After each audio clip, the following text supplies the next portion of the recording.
Work for hire is very simple. Usually happens in motion pictures and television shows, commercials also, but let me deal with a motion picture. That's the easiest. When a writer or a composer is asked to write a piece of music or a song for use in a film, and this is on assignment, the film company and the director, producer, whomever is going to that writer or band, we want you to write a song for our film. Usually happens with the composer, but it happens more and more with songs also being written for our films. The motion picture company and their publishing company, and all the motion picture companies have publishing entities.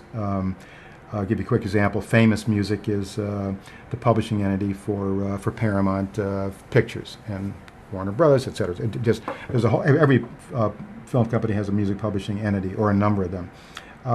The music publishing company, i.e. the film producer, becomes the author of the work. Now the copyright, let's say, is copyright 2005 Warner Brothers Music. The publishing company is the author. The songwriter and the composer will still get their writer royalties. The contract, let's take a film composer contract, it might be 30 to 40 pages.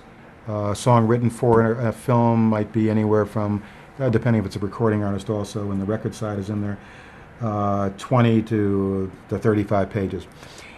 There's a royalty schedule in all these agreements. So even if the writer is assigning the copyright to the publisher, if the film is performed on TV, broadcast on TV, the songwriter, the composer will get their writer royalties from either ASCAP or BMI. If there's a soundtrack album, the songwriter's share of the mechanical royalties will be paid to the songwriter or composer. So regardless of the fact whether it's a work for hire, the writer still gets paid.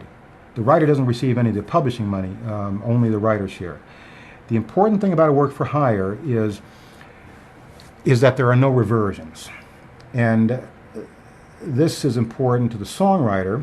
It's also important to the film company. Basically what it means is that the songwriter cannot take advantage of getting his or her score back or a song back, 35 years after the film was released. A little bit more complicated, 35 years or 40 years. If it's a pre-1978, it's at 56 years, and then 75 years. There are 2 reversion points if you didn't take advantage of your first reversion. I don't want to get too complex here, but basically what is happening in these deals, there's no reversion. So however long the composition or the score is under copyright, the film company and their music publishing company owns that score and owns that song. The songwriter or composer cannot get the rights back. Now when I say get the rights back, you can only get rights back in the United States.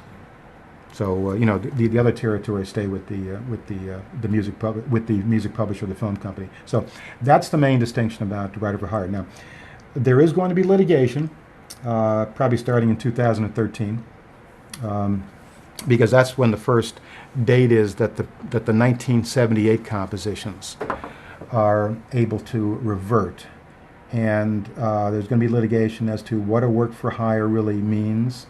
There's a whole list of items that have to be proven for a work for hire to be valid, and just got a feeling there's going to be a lot of litigation. Not necessarily in the motion picture area, because there are a lot of controls in that area. You've got the director, many of which really know music, directing the composer and telling the composer, "I don't like this.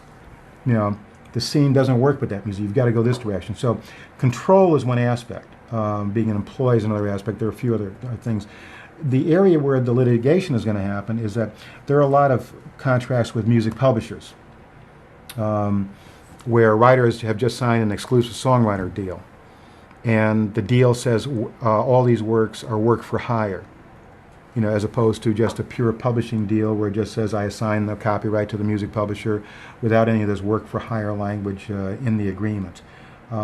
Once reversion starts occurring in 2013,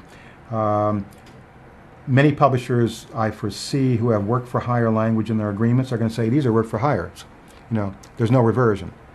Writers, on the other hand, and you have to give notice, and there's a whole series of things you have to do if you're a songwriter to have your composition revert. Writers are going to say no, there was no supervision, et cetera, et cetera. All these elements are missing from work for hire. I want my songs back in the United States, and I guarantee you there's going to be litigation. And we'll finally find out what a work for hire really is in the songwriting business as opposed to the motion picture business.